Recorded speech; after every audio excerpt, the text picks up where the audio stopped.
Hello, je te fais cette vidéo devant le fort d'Ambert à Jaipur. Je suis arrivé hier. Est-ce que tu veux savoir comment on dit non dans tout type de situation, que ce soit personnel comme professionnel? Dans cette vidéo, je te donne un outil que j'ai créé dans ma méthode, la méthode Lambo. Cet outil s'appelle la balance des risques.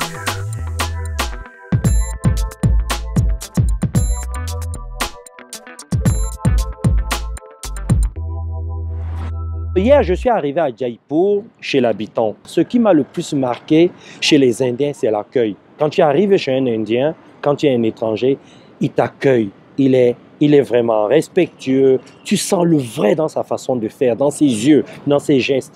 Et il t'installe, tu vois un peu le point rouge que tu as l'habitude de voir chez certains Indiens qu'on appelle le tilak, fait à base du vermillon.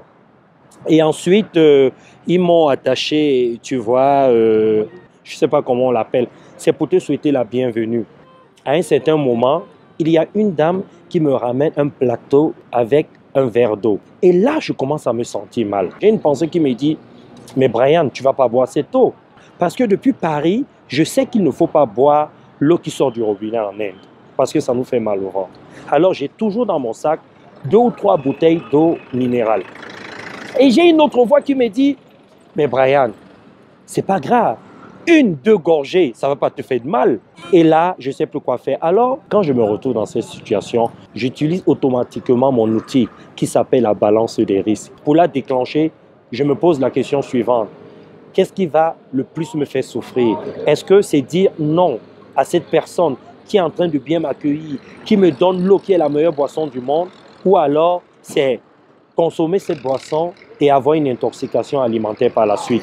Et je peux te dire que quand tu te poses cette question, le choix est vite fait.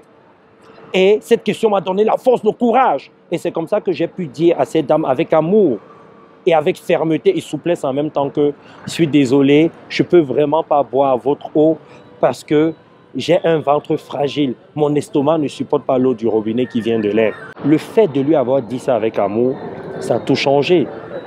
Il est très important de dire les choses avec amour parce que la plupart des gens qui ont l'habitude de dire non le disent de façon brutale, de façon colérique, cherchent à se soulager sur l'autre, donnent toutes les frustrations à l'autre. Non, quand tu parles avec amour, tu informes.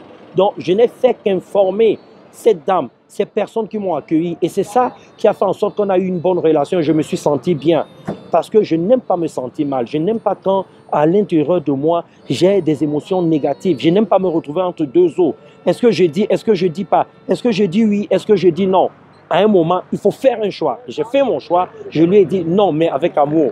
Cette vidéo t'a plu? Pratique cet exercice. Utilise cet outil et je te retrouve demain pour une autre vidéo. Bye bye.